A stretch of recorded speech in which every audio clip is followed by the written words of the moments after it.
Today, we're going to do a topic that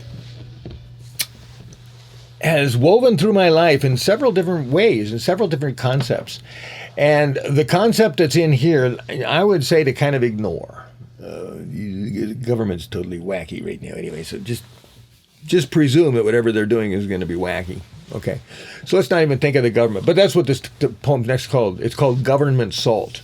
But what's happened is something I want to share with you, which I'm doing with my doctor right now. And that's that he takes my blood pressure. But when he takes my blood pressure, he takes it with me laying down. Then I have to wait 5 minutes and sit up and wait a couple minutes. And he does it again. And then he has me stand up, and he does it again after a pause and everything. So in other words, I stabilize in each of those three levels. Now, here's the deal. It should, obviously there should not be a big change from when you're laying down to when you're standing up. That's the goal, is to have as small a change in your blood pressure. In other words, how hard does your heart have to work to maintain your blood pressure? So when you're laying down and your blood's even, it's kind of easy to keep the pressure to a certain level. We'll say 30 PSI. It's kind of like a car tire. But anyway, you got your 30 PSI. Okay, then part of you sits up and it's like, oh, we got to pump it up there. It's like way up the tree. You got to pump it up there. So you got to work a little harder to pump that up there. And then when you stand all the way up, it's like, wow, we got to go all the way down there, and then we got to pump it all the way up, So anyway, the heart has to work hardest when you're standing up. Okay? So you want to find out what the variation is on that. And the least variation means, obviously, the best performance overall. Now, what does that really mean? Okay? Now, let me see if I can get we're almost to the punchline here, which is that blood pressure and air pressure in a tire, same thing. How much air is in the tire? That's what your pressure is. How much blood or fluid is in your body? That's what your blood pressure is. Okay? So then if you need to change that, now your heart has something to do with that. If your heart beats harder, that increases the pressure. Okay? So let's say you don't have much fluid. Okay, so in that case, when you stand up, you have to use even more pressure to get enough stuff up there, and get it, because there's less fluid to get up there. So you got to work harder to get more fluid up there. So you actually work harder to have your blood pressure goes up when you are low on fluid. That's the whole point of this thing. I can tell you a lot more, but let me get to the meat of the matter here. And the meat is that if you have more fluid, you have higher blood pressure. Now, your water is always going out, and that's normal, which means that you should drink more water, okay, like they say. So that's number one in having, controlling your blood pressure is drinking lots of water. Okay, but the second problem is that the water's gone, and then your blood pressure's, crappy because your heart's got to work harder to maintain the pressure because the water's all gone. So what you do is you eat salt. Now, salt, as they've said, increases your blood pressure. Well, it actually doesn't. It's almost the opposite because it makes it so your heart does not have to increase your blood pressure. Because if there's more water there, then the heart doesn't have to work as hard. So the pressure is easier. So you actually have lower blood. The pressure may be higher, but the part you're working to make it that way is lower. So, in other words, to control your blood pressure, low blood pressure, high blood pressure, those terms may be misused, and I may be misusing them. So let's just take them out of the equation now. The proper pressure to have, so your body's always at near its normal and with least variation, is when you have the most fluid in your body, and you have the most fluid in your body when you have salt in your body, because salt helps you retain it longer. Simple as that. And the salt will be gone. It comes out eventually. It's water soluble. Doesn't get absorbed by the organs or anything like that. It just comes out. And so it's totally safe and works. And you find that harmony. And he's saying, when you go get a drink of water, then get a little sprinkle of salt on your tongue. And so you can retain that water a little longer. Just salt all the time. It's like the opposite of what they've been saying, It's like the difference between butter and margarine. It's like, oops, we were wrong. Butter's better. Well, it turns out salt's better, too, than not having salt. Okay, so anyway, here we are. We're on a poem called Government Salt, in which I'm looking at the salt issue from another perspective, which I'd be willing to talk to you about, but I think the one I shared with you is more significant than my other one, and it kind of covers it a little bit. All right, here we go. And I think it's kind of a long one. 2, 3, 4, 5, 6, 7, what the heck? 8 pages. All right, buckle up, dudes.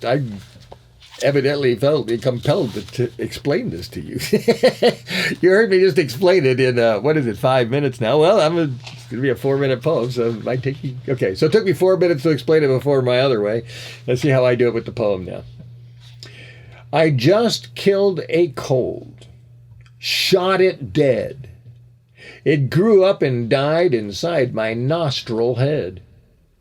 It took root in my nose, obvious by the wind that blows, out my nostril without my control, powered by sneezes and coughs from every upper hole. Don't get cute. That does include my ears. A slight nightly pain stirred my collared fears, because like Navy SEALs, in darkness illness steals, seeking that vulnerable spot in your mucous membrane where the SEALs set up HQ right next to your brain. Quite an invasion going on here, isn't it? They'll secure a position quickly before the conquest know they're sickly. Then they'll move the HQ higher, up the sinuses to evade your eviction desire. You can't even crack down with Border Patrol, armed with vitamin C to reclaim nostril territory control. So the boogers just start flowing. Deceptive people say, my allergies are showing, as they choose to sneeze inside a theater to share their allergy and its creator. What is this tide of wet, ugly, sticky goo that flows to your upper lip to announce the flu? Is there nothing else that we can do besides being an alien incubator tool? As I gestate after germinate, the organisms that will hibernate, breeding like pilgrims who cross the seas, polluting my streams, veins, and arteries. But I've gone to war. I've got a weapon in store. Me, yes, me, yeah, really, me. Ever since that Teamster job in 1973. I was working with a federal agent. He gave me the runaround about his forced retirement. Perhaps I could take a clue from his confiscated gifts. Perhaps he was an Edward Snowden before whistleblowers were allowed to exist. Oh, I forgot. Whistleblowers are still hated by the government and considered illegal.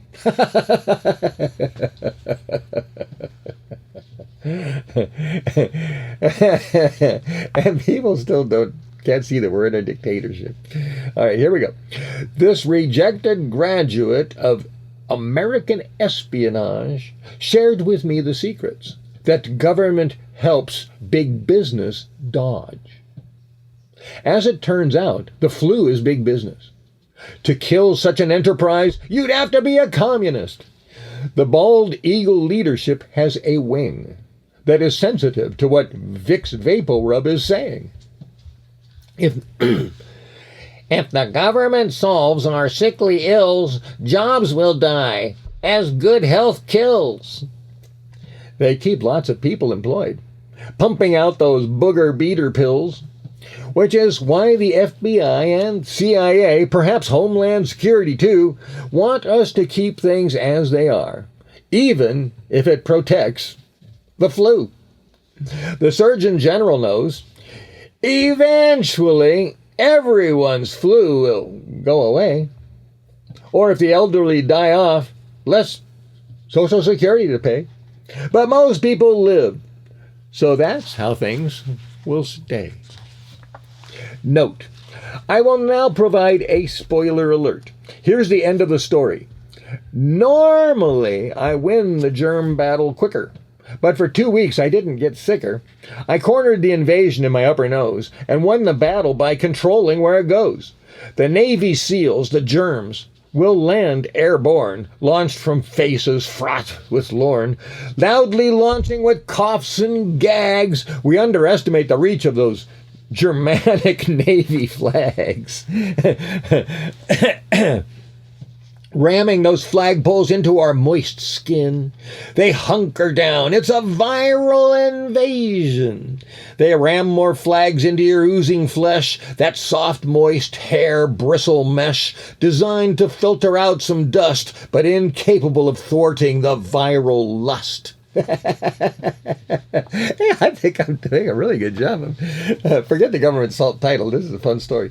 Okay, well, actually, it totally relates. Here we go. But I like to, I'm kind of setting this up. I think it's because I've watched so many cartoons, you know. Okay. Got the guy from Mars down here conquering our nostril. Here we go. After the initial epidermal land grab, more territory they will inject, penetrate, and stab in. Now you notice a slight itch in your nose. In only 3 hours, a sneeze, another sneeze.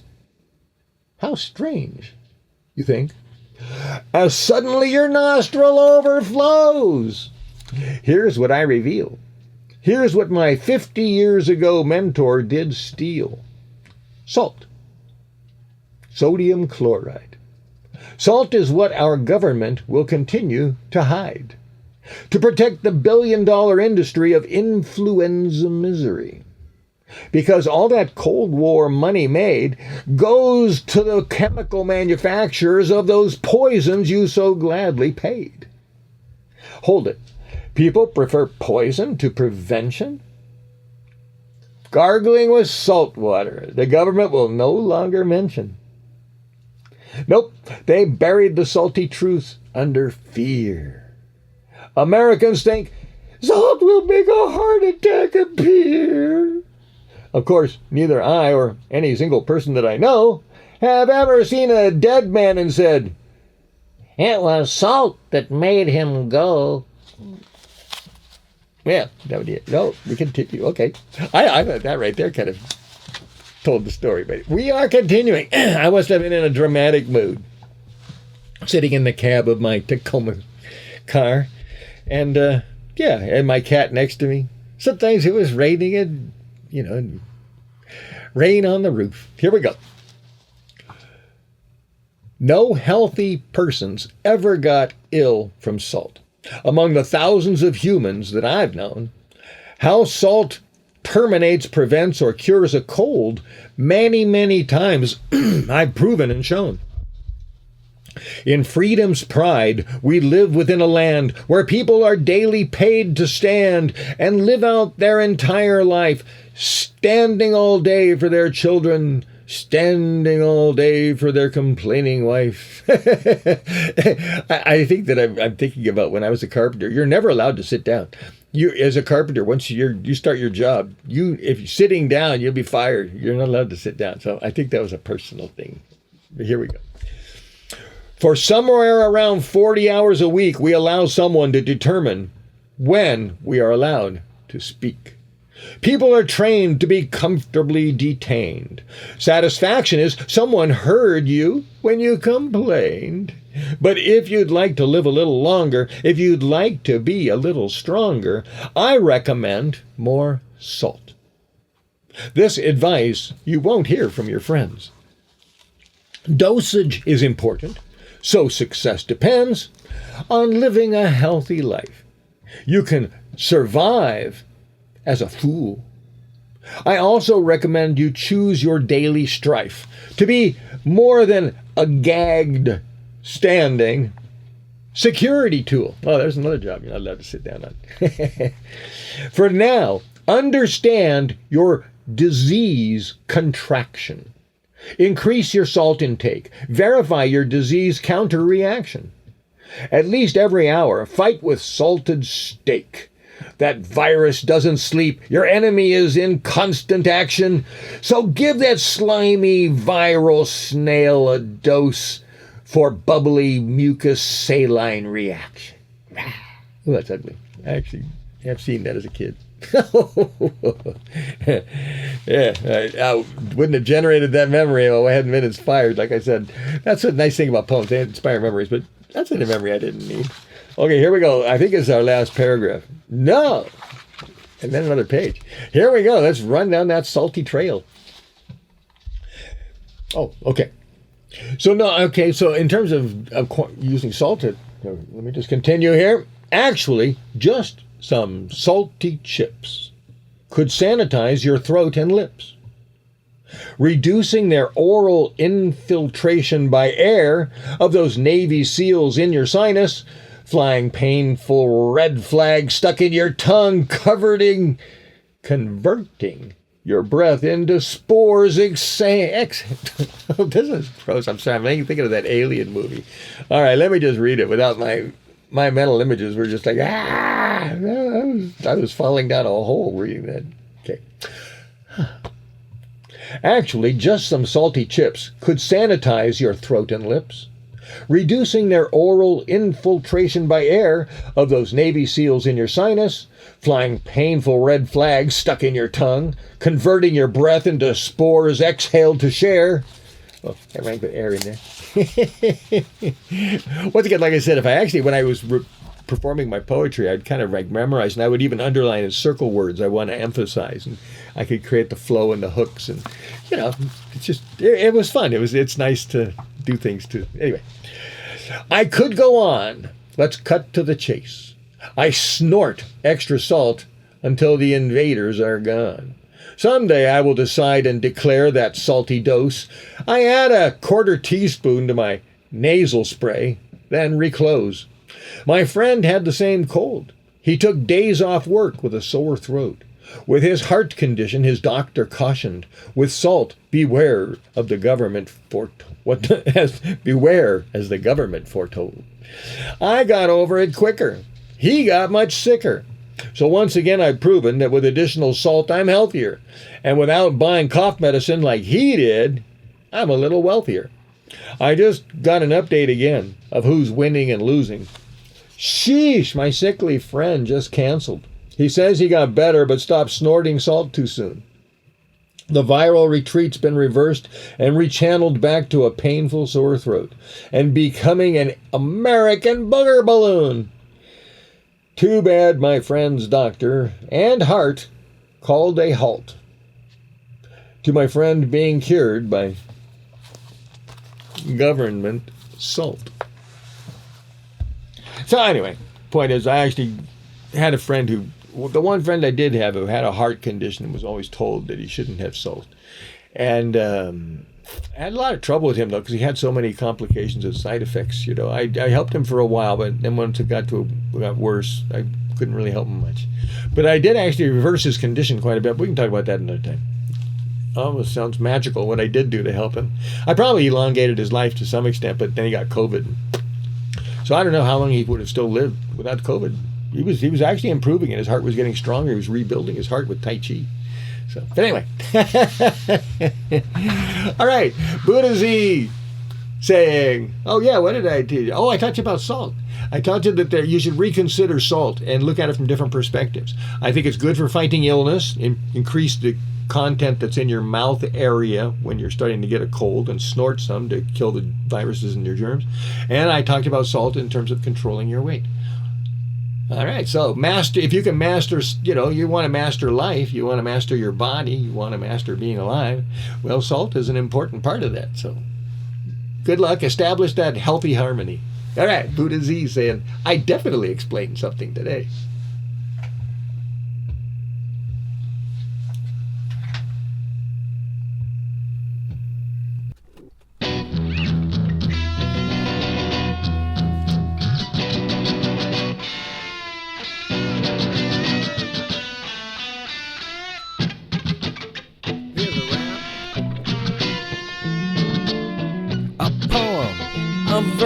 Something to make life better, not worse. It's the basics of Buddhism. Buddha's first trick. It's the Four Noble Truths to make enlightenment quick.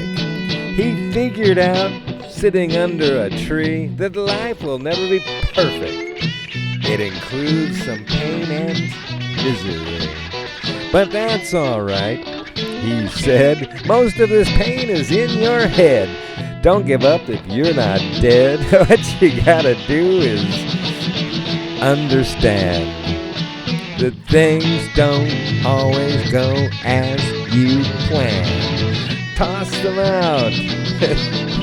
If they don't make you feel good, those expectations should be understood. Don't just put a bandage on your brain. Figure out the source of the pain. Seek the truth about you and your world. Decide how you fit. Seek that truthful pearl that brings lights to your eyes. Moves the clouds from your skies. Which brings us to truth number 2. Now that pain and suffering has become understood, you realize that everything must end. All suffering is temporary. You either die, if it gets worse, or you improve and survive. So you're understood your suffering. You see the end to your pain. Ignorance will lead you astray, but what you've learned and what you know can visualize the end. So noble truth number 1 is accepting that life includes some pain. Noble truth 2 says it won't always rain. And noble truth number 3, we lead you to the cure. If it can stop the pain be dropped, you know this for sure. So now you seek the first cure, the quickest or the best. Instead of just complaining, you are on a quest. Answers that you seek may lead to other knowledge. Seeking the truth in life is our greatest college. Learn from interaction, success, and mistakes. Number 1, you accept the truth. Life can be bad. Number 2, you see that what's bad has an end. Number 3, you decide how this end can be had. So number 4 is the truth of success and prevention. Live a life that's good. Be as smart as you can. Be a good person, a good wife, a good man. The life you lead is the path you walk and how you talk. Choices are the crossroads of the path around the rock. There's going to be boulders, obstacles in your way. Choose the 4 noble truths to brighten your day.